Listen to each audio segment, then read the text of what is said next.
यहाँ है। मैं बहुत खुश थी कि मेरी शादी होने जा रही थी, और वह भी एक ऐसे परिवार में जहाँ मेरी सास बहुत सख्त मिजाज की थी। वह अपने बेटों के लिए सबसे अधिक समर्पित थीं, क्योंकि उन्होंने अपनी जिंदगी में बहुत गरीबी देखी थी। जब वह अपने ससुराल आई थीं, तब उन्होंने ठान लिया था कि वह अपनी बहुओं के परिवार से कोई दहेज नहीं लेंगी। मेरी शादी अपने ही कस्बे के एक परिवार में हुई, जहाँ 3 भाई रहते थे। उनके पिता का देहांत हो चुका था। मेरी सास की 2 बेटियां थीं, जिनमें से एक शहर में रहती थी और बहुत कम आती थी, जबकि छोटी बेटी काव्या की शादी इसी कस्बे में हुई थी। वह अक्सर हमारे घर आती जाती थी और हर मामले में अपनी राय देना जरूरी समझती थी। मेरी जेठानी पूजा भी एक गरीब परिवार से आई थी। मेरे ससुराल का एक नियम था, जो मेरी सास ने बनाया था। वह अपने घर लाई गई बहू से दहेज नहीं लेंगी। मेरा परिवार भी बहुत साधारण था। हम 7 बहनें थीं और कोई भाई नहीं था। मेरे पिता बहुत मुश्किल से मेरी 4 बहनों की शादी कर चुके थे और दहेज देकर पूरी तरह से कर्ज में डूब चुके थे। जब मेरे लिए रिश्ता आया और मेरी सास ने कहा कि उन्हें सिर्फ बहू चाहिए, दहेज नहीं, तो मेरे परिवार की खुशी का ठिकाना नहीं रहा। मेरे पति का नाम रोहित था। उन्होंने खुद अपनी शादी के लिए पैसे इकट्ठे किए थे, क्योंकि हमारी सास का नियम था कि बेटों को अपनी शादी का इंतजाम खुद करना होगा। मेरे पति ने 7 साल तक मेहनत की, घर के लिए फर्नीचर, इलेक्ट्रॉनिक्स और अन्य जरूरी चीजें खरीदीं, और फिर अपनी मां से कहा कि अब वह शादी के लायक हैं। मेरे देवर विशाल की उम्र मेरे पति से केवल 1 साल कम थी। वह शहर से पढ़कर आया था और नौकरी की तलाश में था। जब मेरी शादी को 3 महीने हुए, तो मैंने अपनी सास से कहा कि अगर विशाल शादी करना चाहता है, तो उसकी शादी करवा देनी चाहिए। इस पर मेरी सास और जेठानी हंस पड़ी और बोली कि जब तक वह नौकरी नहीं कर लेता, तब तक शादी नहीं होगी। विशाल ने शहर जाकर काम करने की जिद की, लेकिन उसकी मां ने कहा कि उसे यहीं कोई नौकरी तलाश करनी होगी। विशाल ने आखिरकार शहर जाकर काम करने की अनुमति ले ली, और जब वह 1 महीने बाद लौटा, तो अच्छा पैसा कमाकर लाया था। मेरी सास ने पूछा कि वह क्या काम करता है, तो उसने बताया कि वह शहर में मेहंदी आर्टिस्ट है और उसकी अपनी दुकान है। ये सुनकर मैं चौंक गई, क्योंकि मुझे याद आया कि मेरी शादी में मेरी मेहंदी उसे बिल्कुल पसंद नहीं आई थी और उसने उसमें कमियां निकाली थीं। विशाल अपनी मां का लाडला था। वह महीने में कमाए गए आधे पैसे अपनी मां को देता था। लेकिन जब उसने अपनी शादी की बात की, तो मेरी सास ने कहा कि उसे भी अपने लिए दहेज और सामान खुद इकट्ठा करना होगा, जैसे उसके भाइयों ने किया था। विशाल ने गुस्से में कहा कि वह पैसे जोड़ लेगा। फिर उसने गांव में ही मेहंदी की दुकान खोल ली। शुरुआत में सब उसका मजाक उड़ाते थे, लेकिन धीरे धीरे वह मशहूर हो गया। औरतों का मानना था कि जिनके हाथों पर विशाल मेहंदी लगाता, उन्हें बेटा होता था। गांव में यह अफवाह फैल गई कि वह किसी जादू की मेहंदी लगाता है। मैंने विशाल से कितनी मिन्नतें की, लेकिन उसने एक बार भी मेरी तरफ नहीं देखा। उसके इनकार ने मुझे और भी बेचैन कर दिया।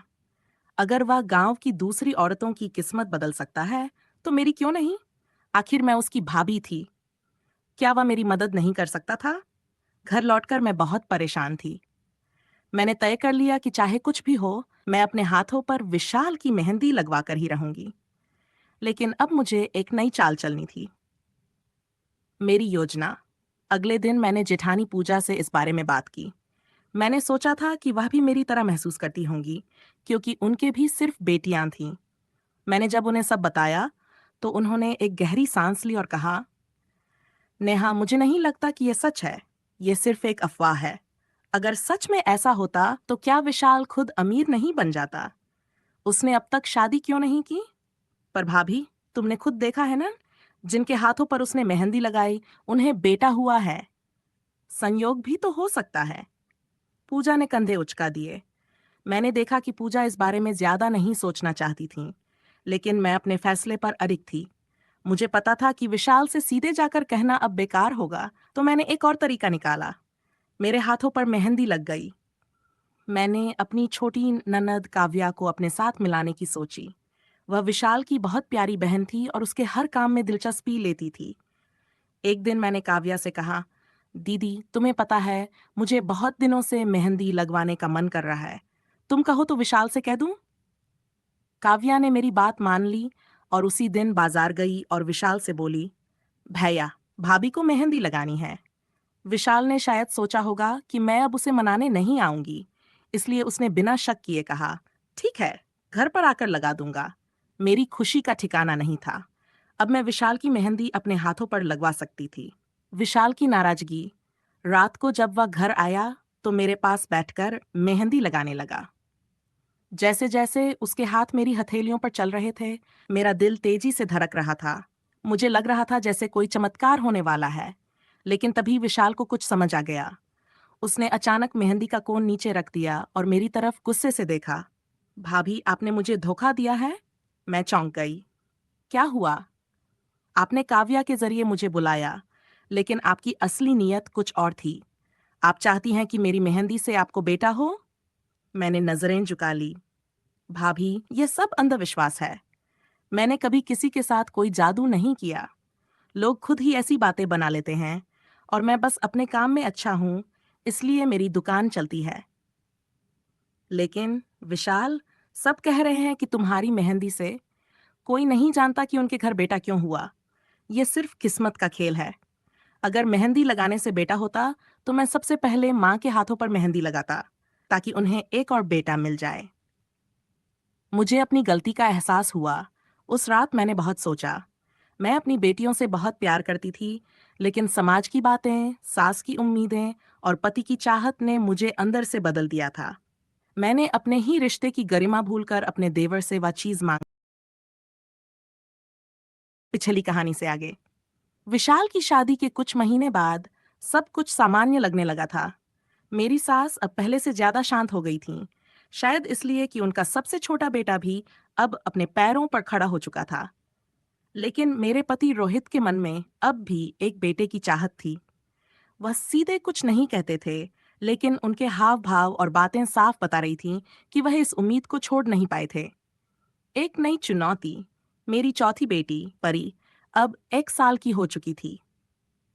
मैं अपनी चारों बेटियों के साथ खुश थी, लेकिन समाज की बातें पीछा नहीं छोड़ रही थीं। जब भी कोई रिश्तेदार आता तो एक ही सवाल करता, कोई और खुशखबरी कब दे रही हो।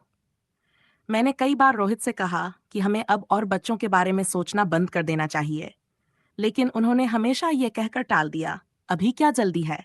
विशाल की नई जिंदगी। विशाल की शादी को भी 6 महीने हो चुके थे। उसकी पत्नी सोनाली पढ़ी लिखी और समझदार थी। वह शुरू से ही हमारे परिवार में हर किसी के साथ घुल मिल गई थी। मेरी सास अब उसे भी उतना ही प्यार देती थी जितना मुझे और जेठानी को। एक दिन जब हम सब साथ बैठे थे तो सासू माँ ने फिर वही पुरानी बात छेड़ दी। नेहा, अब तुम कोई इलाज विलाज करवाओ, 5वीं बार ट्राई कर लो, शायद इस बार बेटा हो जाए। मुझे अब ये बातें सुनकर गुस्सा नहीं आता था, बल्कि दुख होता था। मैंने जवाब दिया, माँ, अब और बच्चे की जरूरत नहीं है। मेरी 4 बेटियां हैं और मैं बहुत खुश हूँ। मेरे पति को ये जवाब पसंद नहीं आया।